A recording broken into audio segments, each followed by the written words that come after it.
Welcome all. I'm Cheryl Mitchell. I'm the president of Tree Lovin' Inc., which is a retreat and learning center here in the Champlain Valley.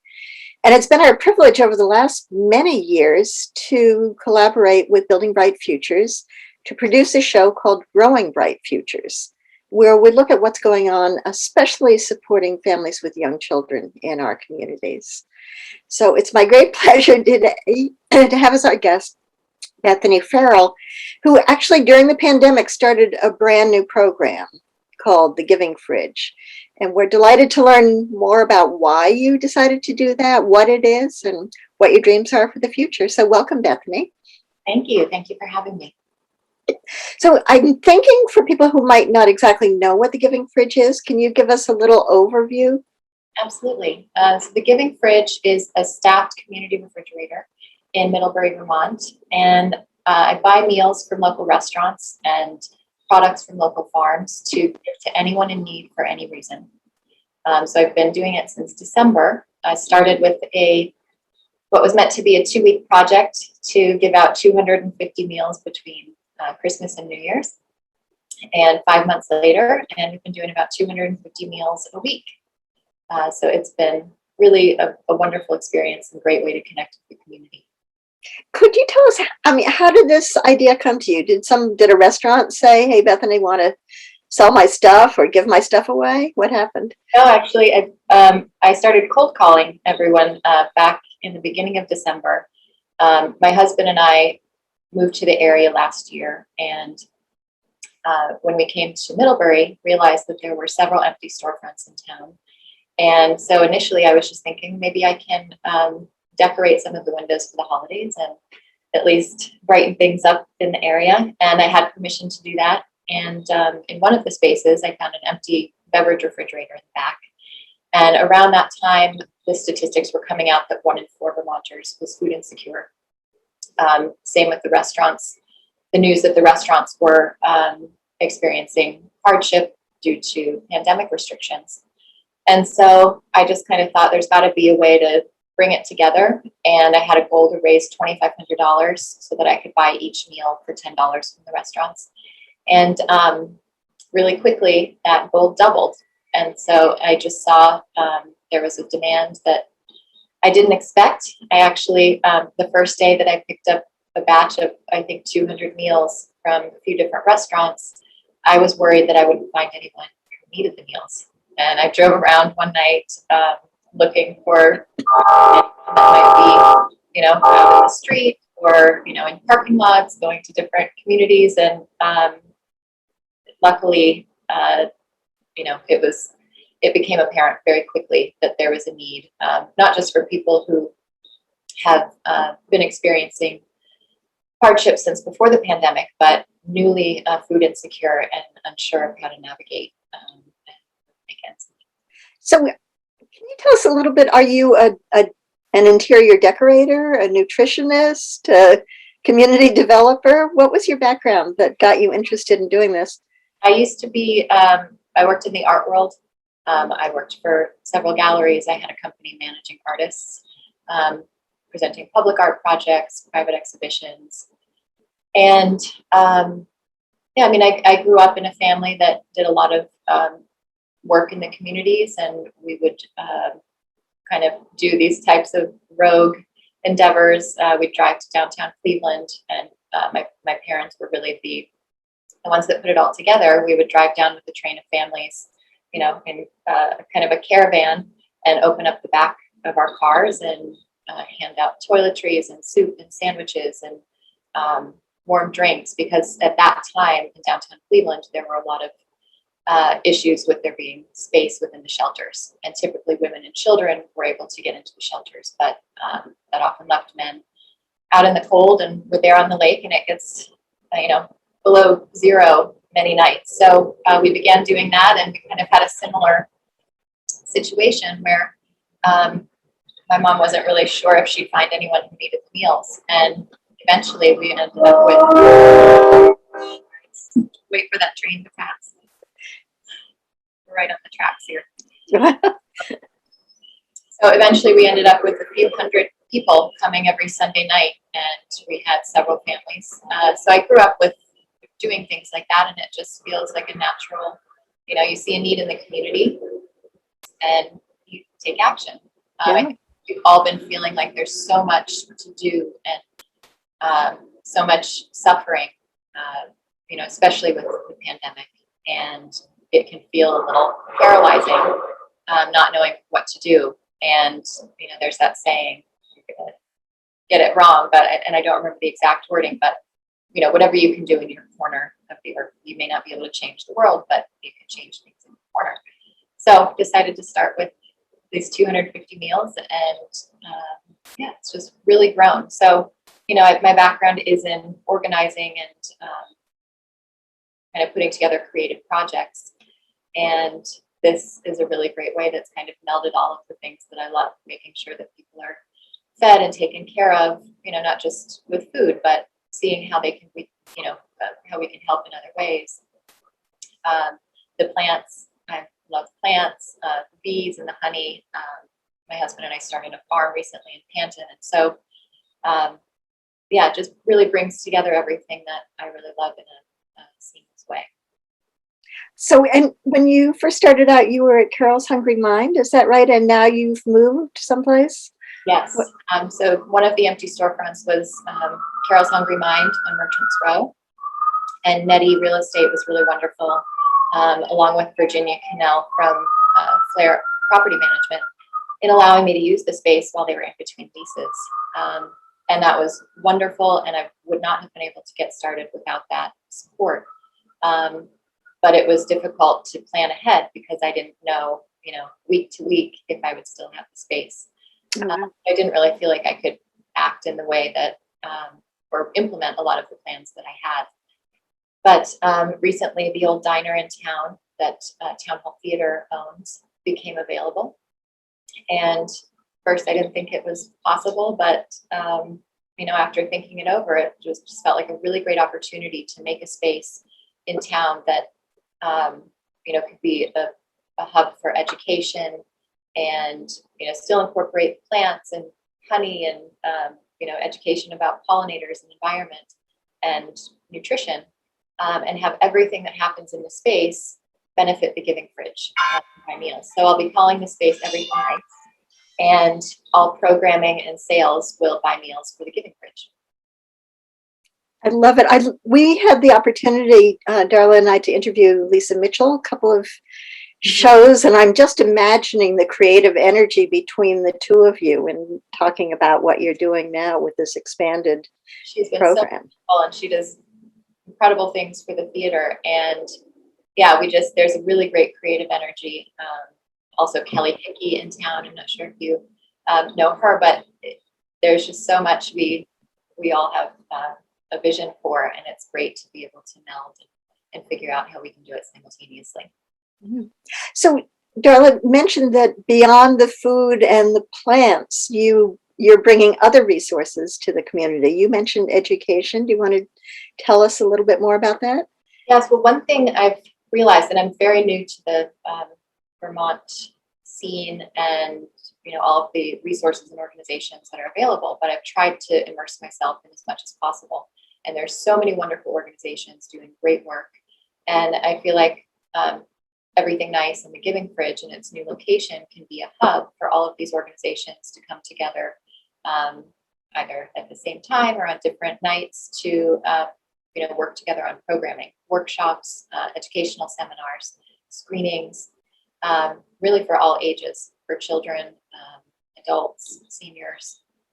And providing food is one thing, providing sustenance is one thing, but I think something that I've found in these last few months is that nutritious prepared meals are really important. A lot of the folks I'm serving are working, sometimes multiple jobs, and it's not enough, with the increase in cost of so many things, and just cost of living has become really a struggle for many people. And so if I can provide easier options for them, and something that will not just provide sustenance but actually help them to flourish and thrive. Many folks are dealing with chronic illness, And the food you eat when you have a chronic illness has a huge impact on how your next week is going to go, how that disease develops, how quickly it develops. And so I see providing nutritious food and education around how it affects your body, how to prepare it, as really a direct effect on our labor pool and the efficacy of people being able to work and contribute to society. Of course, also the way children's brains develop, and being able to make sure that they have access to all of this wonderful local food that we have. There's as great as Vermont is, and I've lived in several states. Vermont is way ahead of the ball on providing these types of services, but there are still disconnects between lower income folks and having access to that food for many reasons. But yeah, I got a little off topic there. Sorry about that. But yes, No, providing I'd be components as well is important to me. Yeah, it's great to know that you're thinking globally that way. Last month, we interviewed Michelle Gilbert, who works the wellness coordinator for Vermont Rise, and she's talking about the importance of family dinners. And I used to work at the Parent-Child Center. We had this fantasy that you'd be able to send food home with families at the end of the day, so that it would be ready. They wouldn't have to put in all that time of cooking. So to think that you're doing that and maybe are you doing it for a broader cross spectrum of income levels? Could somebody from Langrock and Sperry stop by your place after work and pick up something? Absolutely. Something I started implementing was a give what you can model. And that's been really great to see, because there isn't anyone who's taking advantage of this program in a negative way. Everyone does give something, even if it's $1, or they'll donate a plant that they have, or get their congregations to donate, or offer to volunteer. And having that kind of sliding scale means that even if you may not be food insecure, if you have a health condition, that means it's much more difficult for you to prepare food and shop for the food that you need. You're able to come and get a healthy prepared meal from a local restaurant. It supports the restaurants, supports local farmers. We try to make sure that most of the food, the ingredients do come from local resources. And yeah, so it's been a wide range, and it's anywhere from families to individuals to seniors. So it's quite a range. Are you also providing meals, say, for the Charterhouse Coalition, or for community suppers, or for the migrant farm worker program? Yes. So I've started to deliver meals to Open Door Clinic on the nights that they have farm worker appointments. And I'll put together meal packs and, check and see how many appointments they have that evening. Charterhouse and the John Graham Shelter. This was when I first started around Christmas, when I wasn't sure if I'd find anyone that needed meals. That was when most of these organizations were about to see a lapse in their funding, because it was pandemic relief funding, and they weren't sure how long that lapse would last. And so I was able to help kind of fill the void for a few weeks there for those organizations. Now they're back to having their funding, and so we do kind of talk, and if I ever have an overage of food, I'll drop it off to Charterhouse. But yeah, it's really just an open communication about how I can be helpful to existing organizations who have a pulse of the need in the area. And I'm curious, did you say that you and your husband are farmers as well? How are you doing all of this? So we bought land in 2019 before the pandemic rush, with a goal to start a regenerative fruit, vegetable, and herb farm, and eventually live on the property. And we started the agriculture back in 2019, and it had meant to build a house this year, but the pandemic delayed all of that. So luckily it did, because it brought us to Middlebury, where we are renting in town. And yeah, it's a lot of work, but initially it felt like it was all too separate. But now I've really seen that it works together. Our farm's called Nice Island, And it feels like this is the Giving Fridge and Everything Nice is kind of a baby of Nice Island. When we have the proper infrastructure, I imagine these types of things happening on farm as well. So concerts, programming, educational gardens for kids, pollinator camps, and really just providing an accessible experience for folks to learn at their own pace, be in a beautiful environment, in a clean environment free of chemicals, and just a place where they can learn more about how they connect with the environment and how it affects them and their health. I love it. We were just talking with some people from the New Perennials Project at the college, and they've probably already reached out to you. And the conservation commissions in the county are all very interested in creating this idea of pollinator pathways. So it sounds like you'll be a wonderful, or you probably already are a wonderful resource, and I just haven't come across you in that connection before. Just started that, and it's definitely an uphill battle as long as Roundup and glyphosate and neonicotinoids are being used in industrial farming. So it's, but again, I think rather than going the legislative route and going through state and federal sponsored programs, it's about grassroots education and outreach. Same way, Giving Fridge. Can you talk a little bit about what attracted you to move to this area? Did you want to raise kids here? Were you looking for, was there a job that lured you here? What brought you to us? My husband is originally from Charlotte. He has family in the area. His grandparents were dairy farmers on Route 7. And so he grew up, visiting them and spending summers, and eventually moved here as a teenager. But we purchased a camp, and we're coming seasonally starting in 2014. And we had the opportunity to work remotely. So we were able to we started with a week, and then it turned into a month, and then we ended up spending the whole summer here when we were between New York and California. And we just had always felt like this is where we were meant to settle down and live. And we're the type of people that, at night before we go to bed, we're looking on Zillow and dreaming about where we're going to end up.